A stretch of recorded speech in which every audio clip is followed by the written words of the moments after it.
जय भीम साथियों, आज आपको एक कहानी से रूबरू कराऊंगा, एक सच्ची कहानी से रूबरू कराऊंगा।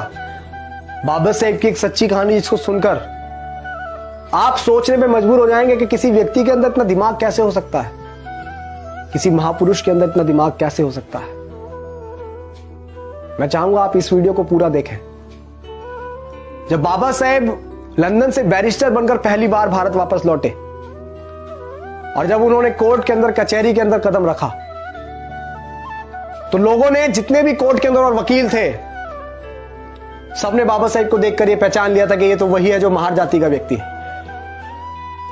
और ये आज काला कोट पहनकर हमारे कचहरी के अंदर आ गया है। और बाबा साहेब वहां जाकर अपना ठिया ढूंढने लगे। सबके पास अपने अपने ठिए होते हैं बैठने के लिए। बाबा साहेब को कोई ठिया नहीं मिला और बाबा साहेब जब ढूंढ रहे थे तो जो दूसरे वकील थे उन्होंने बाबा साहेब की ओर टोंट कसते हुए, बाबा साहेब की ओर चिड़चिड़ाई मारते हुए बाबा साहेब से बोला, अरे ओ बैरिस्टर, तुम तो बहुत पढ़े लिखे विद्वान हो, तुम्हें क्या जरूरत है कचहरी के अंदर बैठने की, तुम तो बाहर भी कहीं ठिया लगा लोगे, तुम्हारी दुकान चल जाएगी। लेकिन बाबा साहेब ने उनकी उस टोंट मारने को गलत नहीं समझा। बाबा साहेब ने उस बात का बुरा नहीं माना और बाबा साहेब मुस्कुराते हुए ये बोले कि तुमने ठीक कहा। और बाबा साहेब कचहरी के बाहर एक जगह जाकर अपना ठिया बाबा साहब ने जमाया, साफ सफाई करके बाबा साहब वहां बैठ गए। मैं बहुत शॉर्ट में आपको बात बता रहा हूं, कहानी बहुत लंबी है, इतिहास के पन्नों में आप पढ़िएगा। और बाबा साहेब के पास छोटे मोटे केस आने लगे, रोजी रोटी चलती रही, हल्का फुल्का बिजनेस बढ़ा, कारोबार बढ़ा। और उसी दौरान एक सेठ और एक सेठानी का एक बेटा, जो एक लौता बेटा था, उसको फांसी की सजा बोली गई थी। वो सेठ और सेठानी पूरी मुंबई में ऐसा कोई वकील नहीं छोड़ा जिसके घर वो ना घूमे, जिसके पास भी जाते और जिसको भी वो फाइल दिखाते अपने बच्चे की, वो मना कर देता कि तुम्हारा बच्चा नहीं बच पाएगा। उसने बहुत पैसा खर्च कर दिया उस सेठ ने। और वो सेठ ढूंढता ढूंढता ढूंढता पूरी मुंबई को खंगालता हुआ उसी कचहरी के अंदर पहुंचा जिस कचहरी के बाहर बाबा साहेब बैठे हुए थे, हमारे मसीहा डॉक्टर भीमराव अंबेडकर बैठे हुए थे। और जब उस कचहरी के अंदर उस सेठ ने अपने बच्चे की फाइल को दिखाया, एक लौते बेटे की फाइल को दिखाया, तो किसी भी वकील ने उसकी फाइल लेने से इनकार कर दिया कि इसमें कुछ नहीं हो सकता, तुम्हारे बच्चे को कोई नहीं बचा सकता है। उस सेठ ने ऐसे ऐसे बड़े बड़े वकीलों को दिखाया जो कानून को अपना घर मानते थे, जो ये बोलते थे कि कानून तो हमारी मुट्ठी में है। ऐसे ऐसे वकीलों को वो फाइल दिखाई, लेकिन सबने उस फाइल को देखकर इनकार कर दिया।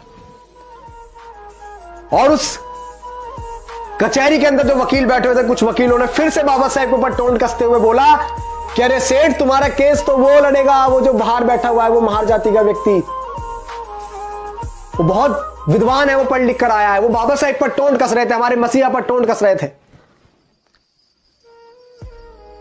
वो हमारे मसीहा पर चिड़चिड़ाहट मार रहे थे। और जब, क्योंकि सेठ जो है वो मन से रो रहा था, उसे एक आशा की किरण चाहिए थी बस, क्योंकि उसका एक लौता बच्चा जिंदगी और मौत के बीच में अटका हुआ था। और जब उस सेठ ने सुना, उस वकील ने उस सेठ से बोला, तो सेठ उसकी बात मानकर वहीं पहुंच गया बाबा साहेब के पास और उसके बाबा साहेब के चरणों में जाकर वो जा लौटा और बोला कि हे बैरिस्टर, हे बाबा साहेब, मेरे बच्चे को बचा लो। तो बाबा साहेब ने बोला, सेठ उठो, मैं क्या कर सकता हूं, मैं क्या मदद करूंगा। ये फाइल तुमने किसी और व्यक्ति को, किसी और वकीलों को दिखाई होगी, उनको, उनके पास जाओ, मेरे पास क्या करने आए हो, मैं क्या करूंगा, मैं तो एक महार जाति का हूं, मैं क्या करूंगा, मैं तो नीच जाति से हूं ना। सेठ, आप बड़े बड़े वकीलों को दिखाओ। तो सेठ ने बाबा साहेब की शक्ल देखकर बोला कि नहीं, अगर मेरे बच्चे को कोई बचा सकता है तो बैरिस्टर आप बचा सकते हैं, वरना पूरी दुनिया की ताकत कोई मेरे बच्चे को नहीं बचा सकती। ये मैं आपका चेहरा पढ़कर बता रहा हूं कि बाबा साहब मेरी बात आप मान लीजिए, बैरिस्टर मेरी बात मान लीजिए, क्योंकि मैं तो एक बाप हूं, मैं उस पीड़ा को सहन कर लूंगा। लेकिन जो इसकी मां है, जब उसकी मां को पता लगेगा कि उसका बच्चा नहीं रहा, तो वो भी उसके गम में मर जाएगी। मेरे घर से 2 अर्थियां उठेंगी बाबा साहेब, मेरे घर से 2 अर्थियां उठेंगी।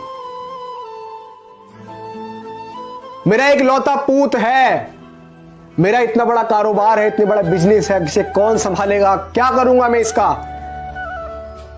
जब बाबा साहेब ने सुना कि उसकी मां मर जाएगी, तो बाबा साहेब को वो बात याद आई कि जब बाबा साहेब छोटे से थे, तो बाबा साहेब की माता भीमाबाई ने एक बात कही थी कि भीमा, अगर कभी जरूरत पड़े किसी निर्दोष की जान बचाने के लिए, किसी का पूत की जान बचाने के लिए, अगर किसी अच्छे काम के लिए झूठ बोलना पड़े, तो संकोच मत करना भीमा, संकोच मत करना। और बाबा साहेब ने फाइल देखी और बाबा साहेब ने फाइल देखकर बोला कि सेठ ये बताओ, ये फाइल तुमने अब से पहले किसी और वकील को दिखाई? तो सेठ ने बोला कि है बैरिस्टर, मैंने ये फाइल दिखाई नहीं, मैंने इस फाइल पे इतना नोट खर्च किया कि किसी की आने वाली 3 पीढ़ी भी कमा नहीं सकती। मैंने इतना नोट इस फाइल पर खर्च कर दिया है, बस आप मेरे बच्चे को बचा लीजिए। ऐसे हाथ जोड़ के वो गिड़गिड़ा रहा था, बाबा साहेब के चरणों में गिर रहा था, बाबा साहेब के सामने हाथ जोड़ रहा था।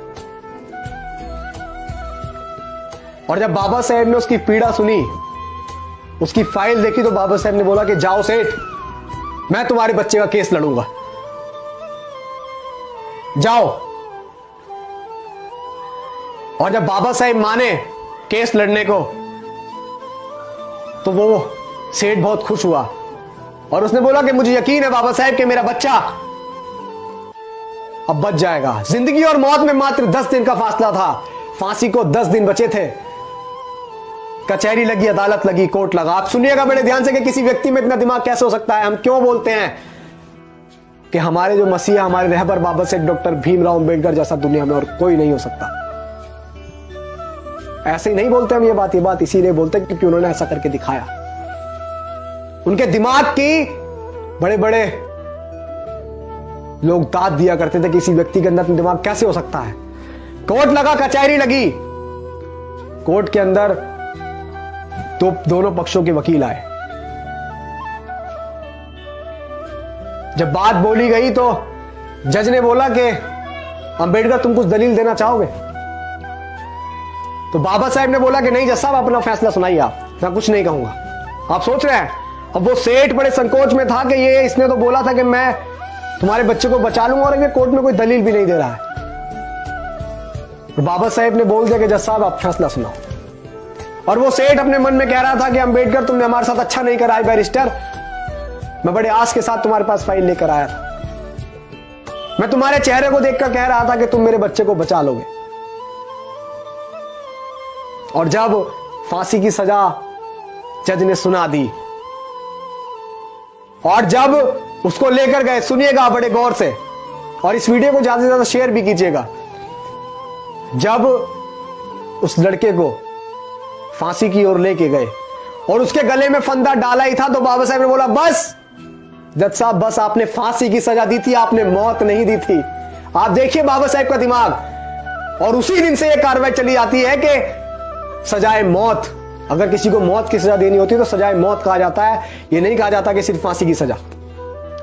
बाबा साहब ने कहा कि बस जज साहब, आपने फांसी की सजा दी थी, आपने मौत नहीं दी थी।